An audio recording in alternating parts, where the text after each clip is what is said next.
Hi there, I'm Jim, and today we're pulling back the curtain on one of the most confusing, painful, but necessary truths in love. What it means when the person you care about pulls away, shuts down, or goes cold just when you need them most.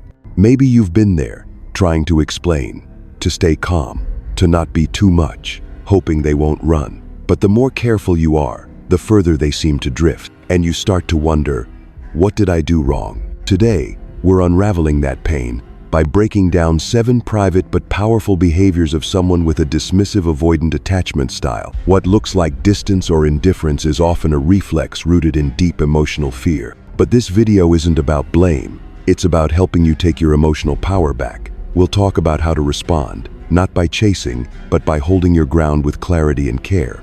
If you've ever shrunk yourself just to keep someone around, hit that subscribe button and stick with me to the end, because I'm going to show you how to love someone else without leaving yourself behind. If you've ever loved someone with a dismissive avoidant attachment style, chances are you've felt this all too familiar and painful moment. Things are going well. You're texting more, sharing more, maybe even had a deep conversation or a physically intimate night. For a second, it feels like you're getting closer, and then they disappear. Not completely ghosting you, but suddenly they're short, cold, distant. The texts slow down, the calls stop, their eyes seem elsewhere, and you, the one who just felt safe, now feel shut out. Your first instinct is panic.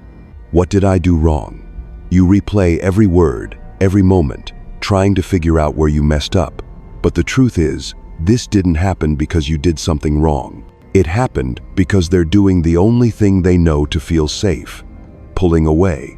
For avoidance, intimacy is dangerous territory. Not because they don't want closeness, but because closeness feels like losing control. It stirs up buried memories of judgment, abandonment, or emotional pain. As children, they learned the only way to stay safe was to stay distant. So when you move closer, not just physically, but emotionally, they feel like they're being swallowed. This isn't cruelty, it's a survival reflex. A pattern born from years of not feeling emotionally safe. They don't pull back because they don't care. They pull back because they're afraid of the feelings closeness awakens in them. And the irony?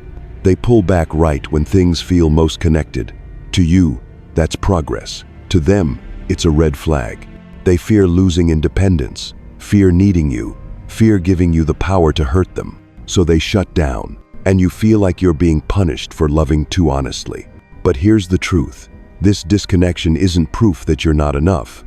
It's proof that they haven't yet learned how to be close without feeling in danger. They're not rejecting you. They're protecting themselves from a wave of emotion they don't yet know how to face.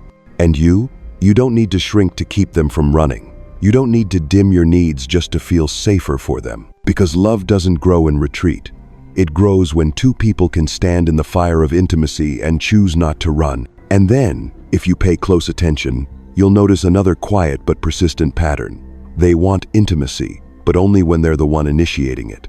They reach out, they lean in, they open up just enough, but the moment you start doing the same, they pull back. They want connection, but only on their terms. This is the painful paradox of loving a dismissive avoidant. One moment they're calling you, making plans, sharing something deeply personal, and you think, we're getting closer. So you respond in kind, you reach out, you initiate the next meetup, or you simply show them that you need them too, and suddenly they go cold. You wonder, don't they want closeness? The truth is, they do. Sometimes they crave it deeply, but for them, closeness only feels safe when it happens under their control. If they initiate it, they feel grounded. If you initiate it, they feel pulled, exposed, and their nervous system sends a signal to retreat. This isn't about playing games. It's a survival response from someone who's learned that emotional closeness is the most dangerous terrain. Maybe they trusted the wrong person once. Maybe they got hurt early, before they knew how to make sense of it. So now, they manage connection like a faucet. Turn it on when it feels safe. Shut it off when it feels threatening. This control shows up in subtle ways. They might initiate physical intimacy, but then go emotionally blank right after. They might suggest seeing you, but when you reach out next time, they're suddenly too busy. They might crave hugs and affection, but the moment you say, I need you, they retreat. To an avoidant, intimacy doesn't just mean closeness, it means losing boundaries. So they keep the relationship in a space they can manage, close enough not to lose you, but distant enough not to lose themselves. And the hardest part, you start to feel like you have to adjust just to keep them around. You pull back your emotions. You wait longer to text. You downplay your needs, not because they've changed, but because you're afraid they'll leave if you show them. But here's the truth. Your need for connection is not a threat. And if someone can only be close to you when they're fully in control of how that closeness happens, that's not intimacy. That's control dressed up as love. You don't need to shrink to stay close. Real love doesn't require one person to fold just so the other feels safe. It requires mutual presence, where both people are free to be seen, not just managed. And then, as you begin to recognize the push-pull pattern, they come close, you respond, they pull back. You start to notice something else. That pullback isn't entirely random. It's a test, not one they verbalize, not a question they ask out loud. But through subtle, confusing behavior, they're silently wondering, will you chase me? And if you do, if you text more, ask, is everything okay? Try to smooth things over. Ironically, they feel safer. But it's a distorted kind of safety, not born from real connection, but from the comfort of knowing they're still in control. I can retreat, and you're still here. This isn't intentional manipulation. It's a wounded way of testing trust, formed from old pain. Somewhere deep down, they believe, if you really care, you'll tolerate their distance. If you don't leave when they shut down, then maybe you're safe. But here's the truth. Love that has to be proven by enduring absence isn't love that nourishes. The more you chase, the more you reinforce that belief. Every time you close the distance they create, you're unintentionally saying, I'll accept this version of connection, just don't leave. And so, the cycle continues. Their silence becomes the exam, the canceled plans, the late replies, the emotional coldness. It's not always about not caring. Sometimes, it's how they're asking, will you abandon me too? But instead of asking maturely, they test you through space.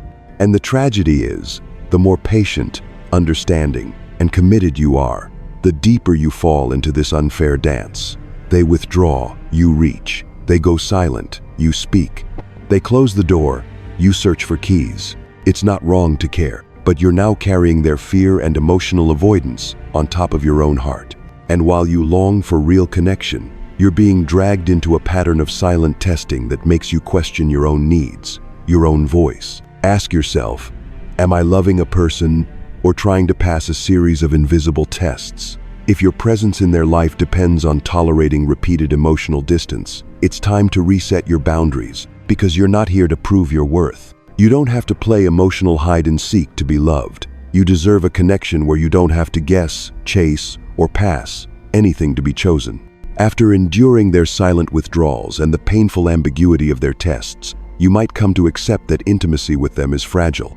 But then suddenly, they pull you close, physically. A hug, a warm night, a tender moment where it feels like their walls are melting. And you think, they're finally opening up, but then they disappear, or act like it never happened. This is one of the most heartbreaking dynamics of loving a dismissive avoidant. They can connect with your body, but not with their heart. For them, physical closeness feels safer than emotional closeness. They can touch you, hold you, whisper softness into your ear, but when morning comes, or when you say, I feel like we're getting closer, they retreat. They become short, distant, or even deny that any emotional closeness occurred. Why? Because to them, emotions are dangerous. They're the terrain they can't control. They can make love, but they're terrified of being seen. Terrified that if they let you into the emotional part of themselves, you'll have the power to hurt them. So they choose the safer route, give you the illusion of connection, but only through the body, something they can take back the moment fear kicks in. And you, the one who loves deeply, are left confused and empty. The night before, you were wrapped in what felt like vulnerability. The morning after, a text, busy today, or worse, silence, making you question if you imagined it all. It makes you question yourself. Am I asking too much? Did I confuse intimacy with meaning? But the truth is, you're not wrong for wanting emotional depth with physical closeness. That's not needy, that's human. This behavior isn't malicious. And if you feel empty after being close, it's not because you're too much. It's because you're finally seeing what's missing. And then, just when you think that physical intimacy was the bridge to real connection, you may realize the real turning point lies in emotional honesty, something a dismissive avoidant hasn't learned to navigate. They react negatively when you share your true feelings. It starts simply. You express how you feel, some worry, vulnerability, or even tears. You don't want perfection, just a safe space to be yourself. But instead of gentle understanding, you receive irritation, defensiveness, or sharp frustration.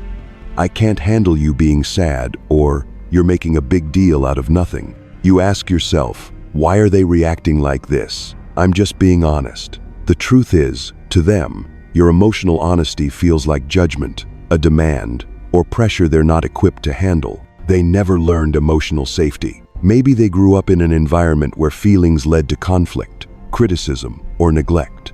They learned not to make space for emotional vulnerability, neither theirs nor others. So when you open up, it translates as losing control, something they can't tolerate. They might respond by dismissing your feelings, stop being so dramatic, blaming you, you're always so sensitive, withdrawing immediately, silence as a defense against emotional discomfort. And then a new cycle begins. You feel hurt and dismissed. They retreat further, unsure how to respond. A conversation you hoped would bring closeness turns into distance. Here's the truth. You're not wrong to share your feelings. Speaking up isn't a burden, it's courageous and mature. The challenge lies in their inability to hold space to hear you without reacting defensively. So what can you do? Start by setting boundaries gently. For example, if this feels too much right now, we can pause and revisit it later. But it's important to me that we talk about how I feel. You invite them to stay present without sacrificing yourself. You hold firm without trying to fix them. Next, honor your emotional needs. Say, I need you to stay with me, not fix me or react. Just listen. If they can't, that's not a failure on your part. It means you deserve someone who can meet you where you are. Being with someone who hasn't learned emotional safety is difficult.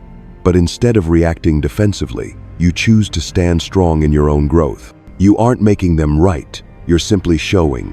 You can wait. You can hold space. You can love without losing yourself. When you finally muster the courage to share your emotions, set boundaries, and ask for understanding, hoping the relationship moves forward, you may encounter a gut punch. They deny their behavior when confronted. After you say, last night felt distant, or when I shared, you seemed irritated, you expect acknowledgement or at least some recognition. Instead, you get, it's nothing, you're just too sensitive, or worse, I can't handle you being sad. Then, if you push gently, they might shift blame. You just overthink everything. This pattern of denial, excuse, and blame spins a web of doubt. You begin to question yourself.